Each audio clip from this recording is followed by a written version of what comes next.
बुद्ध का धम्म पढ़ने के बाद कुछ ऐसा दिखाई देने लगा कि सब कुछ तो अब सामने सामने क्लियर हो गया। जिसमें जीवन का असली सत्य छिपा है वो कभी भी भारत के लोगों के सामने लाया ही नहीं गया, उन्हें केवल अंधविश्वासों में ही लेकर झूलते चले गए। तो ये जो बुद्ध का संदेश है ये मैं अलग अलग देशों में लेकर जाना चाहता हूँ। भारत में बुद्धिज्म के लिए आप क्या कर रहे हैं, जहां पर टोटल पॉपुलेशन के केवल 2% लोग बुद्धिस्ट रह गए हैं। बोधिसत्व बाबा साहब अम्बेडकर जी ने भारत में बुद्धिज्म का रिवाइवल किया था। अगर आज वो नहीं होते तो शायद बुद्धिज्म पूरे तरीके से लिप्त हो गया। आज बुद्धिज्म आगे नहीं बढ़ा, उसका कारण कोई और धर्म नहीं, केवल हम ही लोग हैं जिनके अंदर बिल्कुल भी एकता नहीं। भारत से एक एक्टर आया है जो बुद्धिज्म को वापस लेकर जाना चाहता है, तो उसका साथ देने के लिए वो लोग खड़े थे। पहले दिन कोई तो बोधाचार्य चला रहे हैं और कोई ऑर्गेनाइजर चला रहे हैं। अगर भिक्षु नहीं होगा, मार्गदाता नहीं होगा, तो किस बुद्धिज्म को बचाने की आप बात करें। भगवान बुद्ध का धम्म इतना स्ट्रांग है कि वो किसी का भी जीवन पलट सकता है, जैसे कि मैं आपके सामने हूं। फिल्म के लिए बुलाया गया, बड़ा मेरा इंटरव्यू हुआ, सब कुछ हुआ। कहीं उन्होंने 200-400 लोगों का इंटरव्यू लिया, पूरे अलग अलग देशों में जाकर लिया, और फाइनली काफी मेहनत के बाद मुझे उस रोल के लिए सिलेक्ट कर लिया गया बहुत अच्छे तरीके से। अब जब मैं तैयारी कर रहा था तो मैंने भगवान बुद्ध का चरित्र पढ़ा, मैंने चरित्र पढ़ा, मैंने सिद्धार्थ का पढ़ा, मैंने उनका धम्म पढ़ा। भाई साहब, मैं ये आपसे एक अनुरोध करना चाहूंगा कि आप अभी अगर भाषण के बीच में ना बोले तो मेरा जो वो संदेश है वो चला जाएगा, लोगों की जो कंसंट्रेशन है वो भी टूट जाएगी। 2 मिनट चुप रहेंगे, बाद में आप जो मर्जी बात करिए। तो जब ये रोल के लिए मैं सिलेक्ट हुआ तो मैंने भगवान बुद्ध का धम्म पढ़ा, सिद्धार्थ की जीवन शैली पढ़ी, और जब ये सारा कुछ पढ़ लिया उन 2-3 महीने की कड़ी तैयारियों से, तो मैं अचंभित इस बात से हुआ कि इतना बड़ा खजाना जिसमें जीवन का असली सत्य छिपा है वो कभी भी भारत के लोगों के सामने लाया ही नहीं गया, उन्हें केवल अंधविश्वासों में ही लेकर गिरते चले गए। जैसे गाड़ी चलाते हैं ना, तो गाड़ी के आगे जब शीशे के अंदर आगे गंद लग जाता है तो वाइपर चलता है और सारा कुछ साफ कर देता है। तो वो बुद्ध का धम्म पढ़ने के बाद कुछ ऐसा दिखाई देने लगा कि सब कुछ तो अब सामने सामने क्लियर हो गया। तो ये मेरी स्थिति हुई। मैंने फिल्म की, फिल्म एक बहुत बड़ी अच्छी फिल्म हिट, पूरे श्रीलंका के कई रिकॉर्ड तोड़ दिए 70 सालों के। यूनाइटेड नेशंस ने उसे इनाम दिया, कई सारे इनाम दिए। तो मैंने कहा कि ठीक है, ये जो बुद्ध का संदेश है ये मैं अलग अलग देशों में लेकर जाना चाहता हूं। तो मैंने प्रोड्यूसर से बात किया कि भाई मैं कैसे कर सकता हूं। तो हमने हर कॉर्नर में जाके, श्रीलंका के गांव में, वियतनाम, सिंगापुर, थाईलैंड, इन जगहों में जा जाके फिल्म दिखाई। अब वहां पर प्रश्न क्या उठता है, प्रश्न उत्तर होते थे बाद में। तो एक बच्चे ने उठकर कहा कि सर, हमने देखा है कि आप बुद्ध भूमि से आए हैं और यहाँ पर प्रचार प्रसार कर रहे हैं जो ऑलरेडी एक बौद्ध राष्ट्र है, ये तो बुद्धिस्ट कंट्री है। यहाँ बुद्धिस्ट कंट्री में आकर आप प्रोपोगेशन करेंगे तो बुद्ध की जगह पे बुद्ध को आके प्रोपोगेट कर रहे हैं। भारत में बुद्धिज्म के लिए आप क्या कर रहे हैं, जहां पर टोटल पॉपुलेशन के केवल 2% लोग बुद्धिस्ट रह गए हैं, वहां के लिए आप क्या कर रहे हैं। तो प्रश्न जायज है। तो वहां मेरी आंखें खुली, तो मुझे लगा कि मैं तो भारतीय हूं और बुद्ध भूमि से हूं, तो भारत जाके कार्य करना चाहिए। तो मैं भारत आता हूं। भारत आता हूं तो मैं सबसे पहले ये सोचता हूं कि कहां से शुरू करूं। अब आप ये बात पर भी यकीन नहीं करेंगे, मुझे नहीं मालूम था कि बोधिसत्व बाबा साहब अम्बेडकर जी ने भारत में बुद्धिज्म का रिवाइवल किया था। अगर आज वो नहीं होते तो शायद बुद्धिज्म पूरे तरीके से लिप्त हो गया। अब वो शुरुआत मैंने बाबा साहब को जब पढ़ा, अब मैं उनको पढ़ने लगा तो मैं पढ़ता ही रह गया। मैंने सोचा कि ये एक आम इंसान के अंदर वो ताकत नहीं हो सकती, उसके माइंड में इतनी ताकत नहीं हो सकती जो इतनी ऊंचाइयों में पहुंच सके, जिसने वो पीड़ा से ही हो कि उन्हें साथ पढ़ने नहीं दिया गया हो, खेलने नहीं दिया गया हो, उठने बैठने नहीं दिया गया हो, पानी तक साथ में बैठकर पीने नहीं दिया गया हो। उस स्थितियों से गुजरा हुआ इंसान एक ऐसी स्थिति उसी देश में क्रिएट करता है कि जहां उनकी आज तस्वीर लगती है तो भारत के प्रधानमंत्री का भी सर वहां झुकता है। तो ये केवल बोधिसत्व ही कर सकता है, नॉर्मल आदमी के बस की बात नहीं है। वहां से मैंने बाबा साहब को फॉलो, अपना गुरु मानकर आगे फॉलो करना शुरू किया कि भाई अब ये जो रिवाइवल उन्होंने किया है, मैंने पढ़ा, उन्होंने कहा कि देखो अब मैं ये धम्म चक्र चला रहा हूं 1956 में उन्होंने कहा, लेकिन याद रखिएगा शायद आप आगे ना बढ़ा पाए तो उसे पीछे मत आने दीजिएगा, ये उन्होंने कहा था। तो हमने क्या किया, उनकी बात को ऐसा लिया कि आगे हम वाकई में बढ़ने के लिए तैयार नहीं है, बस पकड़ के खड़े होंगे। भाई धम्म चक्र को चलाने वाले भी तो हम हैं। उन्होंने तो रिवाइवल कर दिया, लेकिन वो चक्र चलाएगा कौन? वो चक्र हमें ही चलाना है। अब ये सोच में मैं पढ़ा कि मैं इसको आगे कैसे बढ़ाऊं, और ये कारण क्या है कि केवल 2% बुद्धिस्ट है। पहले तो मुझे लगा कि जरूर हो सकता है कि दूसरे धर्म के लोग बुद्धिज्म को आगे बढ़ने नहीं दे रहे। जब मैंने डीप जाकर घुसा और जाना तो मैं फिर से हताश हुआ कि आज बुद्धिज्म आगे नहीं बढ़ा, उसका कारण कोई और धर्म नहीं, केवल हम ही लोग हैं जिनके अंदर बिल्कुल भी एकता नहीं है, संगठित होने के लिए बिल्कुल भी राजी नहीं है। फिर मैंने कहा कि सबसे पहले तो ये एक काम जरूरी है कि सबको संगठित करना है। तो संगठित करने की जब बात आई तो वहां मैंने सम्राट अशोक की जीवनी जब पढ़ी तो मुझे लगा कि 84,000 जो है स्तूप उन्होंने भारत में बनाए थे। एक बुद्धिज्म का सबसे बड़े प्रचारक थे वो। अब मैं राजा तो नहीं था, लेकिन मैंने ये संकल्प ले लिया कि मैं 84,000 भगवान बुद्ध की प्रतिमाएं जो है पूरे भारत में बांटने का कर्तव्य संकल्प ले सकता हूं। और वो संकल्प लिया। वो संकल्प भी इसलिए लिया, आप लोगों के अंदर तो इतना सपोर्ट आपने अच्छा दिया, लोगों ने मेहनत, कितना बड़ा विहार आपने बनाया, लेकिन मैं गांव गांव जब गया हूं वहां छोटे छोटे से विहार हैं जहां मिट्टी की मूर्ति है, बाबा साहब की या तो फोटो है, उसमें भी धूल चढ़ी हुई है, भगवान बुद्ध की छोटी सी मूर्ति है, लेकिन एक अच्छी मूर्ति पूजा करने के लिए नहीं है। तो मुझे लगा कि जब इन लोगों के पास एक अच्छी मूर्ति पहुंचेगी तो मैं इनका ट्रस्ट जीत पाऊंगा। ये मैंने मूर्तियां इसलिए नहीं बांटी है कि आप अगर भगवान बुद्ध की पूजा करेंगे तो आप मतलब बहुत कुछ मिल जाएगा, ऐसा होगा, ऐसा नहीं है। भगवान बुद्ध ने भी ये बोल दिया था, ये बात मैं अच्छे से जानता हूं। भगवान बुद्ध ने भी ये कहा था कि मेरी जो सच्ची पूजा होगी वो वही होगी जिस दिन आप धम्म का पालन करेंगे, वो ही मेरी पूजा है और मैं उसी रूप में आपके बीच में रहने वाला हूं। ये लोगों का विश्वास जीतने के लिए मूर्तियां बांटी गई। और कई लोगों ने कहा मूर्तियां बांटने से क्या होगा।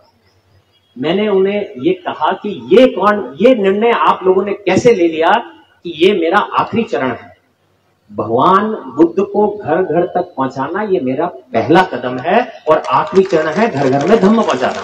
अभी तो पहले चरण की शुरुआत। तो ये लेकर मैं आगे बढ़ा, जगह जगह गया, सब कुछ देश विदेशों में लोगों से मिला, उनसे पूछा कि आप भारत में गए हैं। उन्होंने कहा, कोई कहता है 5 बार गया हूं थाईलैंड में, कोई बोलता है 10 बार गया हूं, कोई बोलता है 20 बार गया हूं, कोई बोलता है हर साल जाता हूं। तो मैंने कहा भारत कहां? तो उनके पास वही जवाब था, बोध गया, सारनाथ, लुम्बिनी और कुशीनगर, वही भारत है उनके लिए। लेकिन भारत के, मैंने कहा कि बुद्धिस्ट लोगों से मिले हो आप? कह रहे हाँ बहुत सारे बुद्धिस्ट लोग मिले हैं, उनकी हालत बहुत खराब है वहां पर, हम देखते हैं। मैंने कहा इसका मतलब है आप भारत के असली बुद्धिस्ट लोगों से अभी तक मिले नहीं। तो उन्हें फिर धीरे धीरे महाराष्ट्र का रास्ता दिखाया, बाबा साहब के बारे में बताया, और आज उनको यह ज्ञान हुआ है बाहर के देशों को स्ट्रांगली कि भाई भारत में तो बुद्धिज्म वापस स्थापित करने वाले तो बाबा साहब अम्बेडकर हैं, और अभी तक हम उसी छोटे दायरे में घूम रहे हैं। अभी धीरे धीरे आदान प्रदान शुरू करने की बात की। भिक्षुओं से मिला। अब मैं भिक्षुओं के पास गया तो मैंने देखा कि बहुत ही ज्ञानी भिक्षु है हमारे देश के, और लेकिन जो संगठन मैं चाहता हूं भिक्षु का, वो संगठन आज भारत में नहीं है। आप थाईलैंड जैसे देश में जाएं, वहां एक महासंघ है, वहां एक संघ राजा है, एक सुप्रीम काउंसिल है जो सारे निर्णय लेती है बुद्धिस्ट लोगों के लिए। आप किसी और धर्म की बात करें, उनकी भी एक बड़ी बड़ी संस्थाएं हैं, ये है, चाहे सिख है, मुस्लिम है, हिंदू है, सबकी अपनी अपनी है। ऐसे भारत में भी एक महासंघ होनी चाहिए और एक संघ राजा होने चाहिए। ये मेरा अगला संकल्प है, जिसकी धम्म क्रांति मैं बरेली से शुरू करूंगा। जिस दिन भारत में एक महासंघ होगी, केवल एक, उस दिन सारे निर्णय लेने आसान हो जाएंगे, सब लोगों को संगठित करना भी आसान हो जाएगा, और जो लोग हमारे अगेंस्ट जाते हैं और कुछ भी गलत चीजें होती हैं उन्हें रोकना भी आसान हो जाएगा। मैं जब ये सारी कार्रवाई कर रहा था तो कई बार कई प्रश्न ऐसे आ जाते हैं जो बुद्धिज्म से रिलेटेड है, तो मैंने सोचा कि थोड़ा सा और डीप जानने के लिए मैंने कहा कि चलो ठीक है, थाईलैंड में एक टेम्परेरी भिक्षु बनाते हैं। 15 दिन के लिए आप भिक्षु का जीवन जी सकते हैं मिनिमम, ज्यादा से ज्यादा आपके ऊपर है, 1 महीना 2 महीना 4 महीना। तो मैंने सोचा 15 दिन के लिए भिक्षु बन के वो जीवन जीता हूं और सीखता हूं कि क्या भिक्षु बन के क्या हो सकता है, कुछ खास सीखने को मिले। तो मैं थाईलैंड में गया, बहुत अच्छे तरीके से उन्होंने मेरा पूरा जैसे भिक्षु के रूप में बनाते हैं सारा ऑर्डिनेशन किया। और अगले दिन मुझे कहा कि गगन 6 बजे सुबह तैयार रहना, बैंकॉक में सिटी के बीच में हमें पिंडपात के लिए जाना है, चारिका करने जाना है, तो जो मिलेगा वो मिलकर खाएंगे। तो मैंने कहा 6 बजे नंगे पांव बैंकॉक जैसी सिटी में मुझे कौन मिलने वाला वहां पर, तो मैं कहां घूमता फिरूंगा वो हाथ में बोल लेकर। वो कहते हैं ये एक ट्रेडिशन है, प्रतिक्रिया जो सबको पूरी करनी होती है, ये ट्रेडिशन है, यहाँ पर बड़े भिक्षु भी जाते हैं। तो मैं अगले दिन सुबह 6 बजे हाथ में पात्र लेकर रेडी था बाहर जाने के लिए। तो मुझे लगा कोई तो मिलेगा नहीं। तो मैं जैसे ही विहार के बाहर जाता हूं, मैं देखकर हैरान हो गया, वहां कम से कम 250-300 लोग ये इंतजार कर रहे थे कि कब मैं बाहर आऊंगा, कब उन्हें मौका मिलेगा कि वो मुझे वो संगदान दे सकें। जो कि भारत से एक एक्टर आया है जो बुद्धिज्म को वापस लेकर जाना चाहता है, तो उसका साथ देने के लिए वो लोग खड़े थे। पहले दिन 1 घंटे के अंदर इतना दान मिला कि उस दिन 500 लोगों ने खाना खाया, जो कि मेरी सोच से बाहर था। और हमारे देश की हालत यह है कि पिंडपात कुछ ओकेजनली किया जाता है, चारिका के लिए, अरे बनते जी आज हमारे यहाँ कार्यक्रम है, थोड़ा चारिका करने के लिए आ जाइए क्योंकि यहाँ पे प्रोग्राम है, तो हम लोग आपका इंतजार करेंगे। भाई ऐसा क्यों है? बनते जी लोगों को तो रोज जाना है और उनको रोज खाना मिले, उसकी जिम्मेदारी उपासकों की है। तो ये जिम्मेदारियां कौन निभाएगा? क्या ये केवल हिंदू मुस्लिम सिख ईसाई का ही देश रह जाएगा, या बुद्धिस्ट हिंदू मुस्लिम सिख ईसाई भी खिलाएगा कभी? तो वो करने के लिए हम सबको भिक्षुओं का साथ देना है, उनका ख्याल रखना है। फिर मूर्तियां जब मैंने बांटी तो 90% विहारों में भिक्षु नहीं है। कोई तो बोधाचार्य चला रहे हैं और कोई ऑर्गेनाइजर चला रहे हैं। अगर भिक्षु नहीं होगा, मार्गदाता नहीं होगा, तो किस बुद्धिज्म को बचाने की आप बात कर रहे हैं? तो सबसे पहले तो हमें यह बहुत जरूरी सीखना है कि कैसे ना कैसे करके भिक्षु प्रोडक्शन होना चाहिए। उसके लिए आप लोगों के माध्यम से, यहाँ के ऑर्गेनाइजर के माध्यम से, गगन मलिक के फाउंडेशन के माध्यम से आज मैं एक अनाउंसमेंट करता हूं कि कोई भी आप में से किसी का बच्चा हो, कोई माँ बाप के बिना हो, कोई गरीब हो या अमीर हो, लेकिन अपने बच्चे को भिक्षु के रूप में 10 से 15 साल तक थाईलैंड में वो अगर ग्रेजुएशन तक की पढ़ाई कराना चाहता हो, तो मैं आपसे वादा करता हूं वो पढ़ाई, वो 15 साल उसकी बिल्कुल फ्री होगी अगर आप अपना बच्चा देंगे। ये एक ऐसा बीज है जो हमें लगाना है, जो कल को पेड़ बनेगा। नंबर 2, हम ये भी कार्य कर सकते हैं कि कुछ अच्छे भिक्षु या कुछ उपासक या कुछ उपासिका है जो 1 साल के लिए अभिधम्मा पढ़ना चाहते हैं, थाईलैंड में जाकर पाली सीखना चाहते हैं और थाई लैंग्वेज भी सीखना चाहते हैं, तो 1 साल का वो भी कोर्स है। उसमें महिलाएं, आदमी सब लोग जा सकते हैं। तो उसका भी अगर ग्रुप बनाएंगे तो वहां पर 1 साल की जो पढ़ाई है वो भी हमारी तरफ से आपको मुफ्त कराई जाएगी। तीसरा क्या है, हम ये भी एक कार्रवाई करते हैं कि हम यहां से लोगों को भिक्षु बनाने के लिए, नन बनाने के लिए, पहले तो भिक्षु का ही चलन था, अब थाईलैंड में नन का चलन है। तो मैंने उनको कहा कि हमारे यहाँ तो महिलाएं आदमियों से ज्यादा काम करती हैं, ज्यादा डिसिप्लिन है, तो वो नन तो हमें चाहिए वहां पर। तो उन्होंने कहा ठीक है, तो एक बिल्डिंग अब नन की वहां पर तैयार हो रही है, जो अगले महीने तक पूरी तैयार होगी। लेकिन उसके बावजूद भी मैं ये चाहता हूं कि जो लोग टेम्परेरी भिक्षु बनना चाहते हैं, जैसे मैं बना, या नन बनना चाहते हैं, तो एक ग्रुप तैयार करिए और यहां से अब आप लोगों को थाईलैंड में ले जाकर 1 महीने के लिए भिक्षु या नन बनाने के लिए भी हम तैयार हैं। ये काम हम सारे इसलिए कर रहे हैं कि कहीं ना कहीं आप अपनी जिम्मेदारी समझें। जय भीम मैंने बोला तो आपने कितना जबरदस्त तरीके से जय भीम बोला, एकदम जी जान निकाल दी आपने कि हाँ भाई जय भीम बोले तो हम पता चले। लेकिन ये तो भी तो जानना पड़ेगा कि जय भीम के साथ आपके कंधे पर रिस्पॉन्सिबिलिटियां क्या, आप वाकई में जय भीम बोलने के हकदार हैं? आपको लगता है? आप में से कितने लोग हैं जिनको लगता है कि वो जय भीम बोलने के हकदार हैं? खाली जय भीम बोलने से आप बुद्धिस्ट नहीं हो जाते। पंचशील का पालन करना जरूरी है, संगठित होना जरूरी है, अष्टांग मार्ग पर चलना जरूरी है और अपने बुद्ध विहार का ख्याल रखना जरूरी है, धम्म का प्रचार प्रसार करना जरूरी है। जब ये सारे कार्य आप करते हैं उस दिन आप जय भीम बोलने के हकदार बनते हैं। तो ये सारे कर्तव्य जो है आपके कंधों पे आने चाहिए। मैं कितने विहारों में गया, वहां विहारों में गया तो मैंने देखा कि लेडीज लोग जो हैं या जेंट्स लोग हैं ना, बड़े सुंदर तरीके से तैयार होके, जैसे आप लोग आज तैयार होके आए ना, मैंने भी आज नीला रंग पहना है तो काफी मैचिंग है। सब लोग बहुत अच्छे से तैयार थे, आदमी लोग बहुत अच्छे से, लेडीज लोग बहुत अच्छे से। लेकिन जब मैं उनके विहार के अंदर गया तो मैंने देखा कि छत से पेंट उखड़ रहा था, फोटोएं जो लगी हुई थी उस पे जाले लगे हुए थे, हार सदियों पुराने हो चुके थे, खिड़कियों के शीशे टूटे हुए थे। ऐसे लग रहा था कि किसी गवर्नमेंट की पुरानी बिल्डिंग में आ गया हूं, और कम से कम उस विहार में 2-3 हजार लोग इकट्ठे हुए थे फंक्शन करने के लिए। तो मेरे को एक तरफ तो खुशी हो रही थी उनको देखकर, और एक तरफ दुख हो रहा था। मेरे लिए बड़ी विडंबना की बात थी कि मैं ये क्या है। तो आप लोगों को यह भी जानना होगा कि जितने बुद्धिस्ट लोग हैं, आप लोगों की पहचान जो है वो आपके कपड़ों से नहीं होने वाली है, वो आपकी पहचान आपके एरिया के बुद्ध विहार से होने वाली है। वो कैसा दिखता है जो बताएगा कि आप कैसे बुद्धिस्ट हैं। तो बुद्ध विहार में आना, बुद्ध विहार में दान करना, एक दिन पक्का करना कि इस दिन तो हमें आना ही आना है, विहार का ख्याल करना, ये सारी जिम्मेदारियां उपासकों की हैं। आज भिक्षु पिंडपात के लिए इसलिए नहीं जाते क्योंकि उनको कोई पूछने वाला नहीं होगा वहां पर, वो जाएंगे और आ जाएंगे, एक एक्सरसाइज होगी उनकी, उसके अलावा तो कुछ नहीं होगा। लेकिन भिक्षु जब उनको पता चलेगा कि जैसे ही वो बाहर निकलेंगे या नहीं जाएंगे तो बहुत सारे उपासक जो उनके लिए सुबह खाना लेकर खड़े हैं उन्हें निराश लौटना पड़ेगा, तो भिक्षु पिंडपात के लिए आएंगे ही आएंगे। पिंडपात खाली गांव में नहीं होना चाहिए, बॉम्बे, दिल्ली, अहमदाबाद, उत्तर प्रदेश, लखनऊ के हर कॉर्नर में, बरेली में, सब जगह पिंडपात होना चाहिए। ये दिखना चाहिए सभी धर्मों के लोगों को कि भाई बुद्धिज्म, ये बुद्धिज्म है और ये सम्मान है हमारा इनके भिक्षुओं के प्रति। और इससे पहले तो हमें ही सीखना होगा सम्मान करना।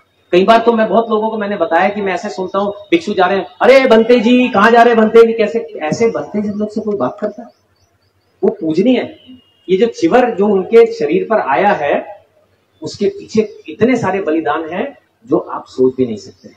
आप अपना घर बार छोड़कर तो देखिए, आप अपने बीवी बच्चे छोड़कर तो देखिए, एक भिक्षु के रूप में आकर तो देखिए, बुद्ध का धम्म पढ़कर तो देखिए। जब ये सारी चीजें जब आप करेंगे, भूखे रहकर तो देखिए, 12 बजे के बाद खाना नहीं खाते, आप ये सारे बलिदान करके तो देखिए, तब आपको समझ में आएगा। कोई ऐसे 3 बार उनके आगे मस्तक नहीं झुकाता, उस चिवर की वैल्यू है। और आप उनको अगर सम्मान हमारे उपासक नहीं देंगे तो बाहर के लोगों से तो आप बिल्कुल भूल जाइए कि किसी दूसरे धर्म का आदमी आकर उनके आगे हाथ जोड़ेगा। तो ये पहला कर्तव्य हमारा ये है, अपने भिक्षुओं का बहुत अच्छे से सम्मान करना, अपने विहार का ख्याल करना, आपस में संगठित होना।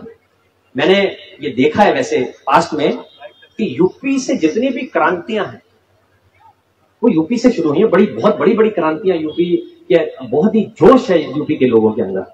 तो मैंने कहा ये जो जोश है, ये और तो बड़ी सारी क्रांतियां हमने की हैं, क्यों ना एक नई धम्म क्रांति की शुरुआत की जाए और बरेली एक ये बिहार ऐसा बने कि वो क्रांति की शुरुआत यहीं से हो। आज यूपी में पहली बार आया, तो मैंने यहां पर चर्चा की है कि कोशिश करेंगे एक महान धम्म यात्रा एक उत्तर प्रदेश में निकालेंगे, जिसमें हम थाईलैंड जैसे देश से कम 100 भिक्षुओं को बुलाएंगे जो 500 से 600 किलोमीटर पद यात्रा करेंगे एक महीने के अंदर, और 15 से 20 किलोमीटर चलेंगे। और मैं चाहता हूं ये बात पूरे यूपी तक पहुंचे, और जब यहां से यात्रा शुरू हो और जहां तक पहुंचे, शुरुआत में 50,000 हो लोग, तो लास्ट में जो है कम से कम 5 लाख लोग वहां पर अंत में होने चाहिए। तो एक नई क्रांति की शुरुआत वहां से हमें मिलेगी। ये इतने सारे मुद्दे हैं जो हमें ब्रेक करने हैं, जिसमें महासंघ बहुत इंपॉर्टेंट है। उसके मैं चाहता हूं कि आप सब लोग जुड़कर आगे काम करें, और किसी भी प्रकार का कोई काम जो बुद्धिज्म से रिलेटेड है, किसी भी महिला आदमी के मन में हो, कुछ सीखना चाहता हो, बुद्धिज्म के प्रति कुछ करना चाहता हो, तो बेझिझक होकर आप अपने यहाँ के ऑर्गेनाइजर को आप कनेक्शन करें और वो हमें कनेक्ट करेंगे। और मैं कोशिश करूंगा कि वहां पर वो हमारे साथ जाएं और मैं उनकी, आपकी जो भी इच्छाएं हैं बुद्धिज्म से रिलेटेड, वो पूरी कर सकूं। मैं यहां से शिविर लगाने के लिए 70-80 लोग लेकर गया था थाईलैंड पीछे। तो एक बड़ा मजेदार किस्सा था। मैं जैसे ही एयरपोर्ट पहुंचा, उसमें 45 भिक्षु थे और 40 सेवक सेविकाएं थी। सेवक सेविकाओं का काम यह है कि जब हम थाईलैंड में जाते हैं, हमारे भिक्षुओं को इंडियन खाना चाहिए, उनको इंडियन खाना टेम्पल में बनाना नहीं आता, तो इनका काम है सेवा करना, सफाई करना, उनके लिए खाना बनाना, भिक्षुओं की सेवा करना। तो जब मैं एयरपोर्ट पहुंचा तो 45 मुझे भिक्षु दिखे और सडनली मुझे देखा कि एक लेडी, काफी बुजुर्ग लेडी थी, वो व्हील चेयर पे जा रही थी, इंडियन लग रही थी। मैंने कहा ये कौन है? उन्होंने कहा ये सेविका है। फिर मैं आगे बढ़ा, एक बुजुर्ग महिला, उनको थोड़ा सा पाकिस्तान की तकलीफ थी, हाथ पैर कांप रहे थे। मैंने कहा ये कौन है? कह रहे ये भी सेविका है। एक बुजुर्ग आदमी जो हाथ में, उनके हाथ में स्टिक थी, वो धीरे धीरे चल रहे थे, सहारा लेते हुए एयरपोर्ट की फ्लाइट में पहुंच रहे थे। मैं कहा ये कौन है? कह रहे ये भी सेवक है। तो मुझे अब ये लगने लगा कि अंदर से एक मिनट के लिए गुस्सा आया कि हम सेवा करवाने जा रहे हैं या करने जा रहे हैं, ये मुझे समझ में नहीं आ रहा। यहां वहां जाके तो इनकी सेवा करनी पड़ेगी। अब इतने बुजुर्ग हमारे साथ आ गए, तो मैंने थोड़ा गुस्सा किया अपने लोगों को कि आपको देखकर करना चाहिए था। लेकिन जब मैं वहां पहुंचा, पूरी फ्लाइट में 4 घंटे सोचता था। जब मैं फ्लाइट से उतरा तो मुझे इस बात का एहसास हुआ कि एक बार तो गगन, मैं भी इस दशा में होने वाला हूं। मैं भी जब बुजुर्ग बनूंगा तो हो सकता है कि मेरे लिए भी लोग कहें कि भाई इनको क्यों साथ में लेकर आ गया। वो मेरे दिल को बात छुई और मुझे लगा कि बुद्ध मेरा इम्तिहान ले रहे हैं। चाहे मुझे उनकी सेवा करनी पड़े, चाहे उन्हें सेवा करनी पड़े, लेकिन मैं दिलो जान से इनके साथ काम करूंगा। और आप यकीन नहीं मानेंगे, 45 लोगों में से जो सबसे ज्यादा सक्षम और अच्छे तरीके से जिन्होंने वहां काम किया, वो वही बुजुर्ग लोग थे जिनके ऊपर मैं डाउट कर रहा था। तो जो बुजुर्ग लोग भी यहां पर हैं, मैं कहना चाहता हूं वो थॉट की मेरी गलती थी, लेकिन बुजुर्ग भी मोस्ट वेलकम है जो हमारे साथ जाना चाहेंगे। उनको भी मैं साथ लेकर चलूंगा, क्योंकि उनका एक्सपीरियंस भी काउंट करता है। जो जीवन में उन्होंने सीखा है, उनसे सीखने को भी हमें बहुत कुछ मिल सकता है। तो आज मैं एक बार फिर से आप सभी का बड़े दिल से शुक्रिया करता हूं। मैं आप सबका बहुत दिल से शुक्रिया करता हूं। ओटानी साहब मेरे बड़े अच्छे मित्र हैं, आज के नहीं है, कई सालों के मित्र हैं। और एक चीज इनकी खासियत मैंने देखी है, आज तो इन्होंने अनाउंस इतना कर दिया, लेकिन ये वो इंसान है जो चुपचाप अच्छा कार्य कर जाते हैं और किसी को भनक लगने नहीं देते। ऐसे महाउपासक ओटानी जी हैं, एक बार तालियों से उनका स्वागत होना चाहिए। बाकी मैं वियतनाम भी गया, वहां पर भी बहुत सारे उपासक हैं। जब उन्हें पता चला बाबा साहब के बारे में, तो उन्होंने भी ये प्रण लिया कि वियतनाम में बाबा साहब की कम से कम 10 मूर्तियां वो वहां पर वियतनाम में लगाएंगे। यही नहीं, 3 मूर्तियां उन्होंने ऑलरेडी लगा भी दी हैं। उसका भी आप जाके नेट इंटरनेट पे जाके देख सकते हैं, 3 मूर्तियां वहां लगी। थाईलैंड में भी बाबा साहब की मूर्ति लगाई जा चुकी है, और जिस मोनेस्ट्री में मैं हूं, मेरे मास्टर ने भी जगह अलॉट कर दिया, बाबा साहब की मूर्ति वहां पर लगाई जाए। तो ये कंडीशन में हम चल रहे हैं, और उम्मीद करता हूं जाने से पहले कि ये एक धम्म क्रांति जो है बरेली से, इसकी शुरुआत एक बार जरूर होगी। इस बात की उम्मीद करते हुए मैं एक बार फिर से आपको धन्यवाद करता हूं। और क्रांति होगी या नहीं होगी, ये जय भीम के नारा डिसाइड करेगा जब मेरे जय भीम बोलने के बाद, कि वाकई में क्रांति होने वाली है बरेली में या नहीं। एक बार ट्राई करते हैं, मैं सुनता हूँ कि क्रांति होने वाली है कि नहीं। जय भीम, जय भीम। ओके, ये पक्का है क्रांति। नमो बुद्धाय, जय भीम, जय भारत।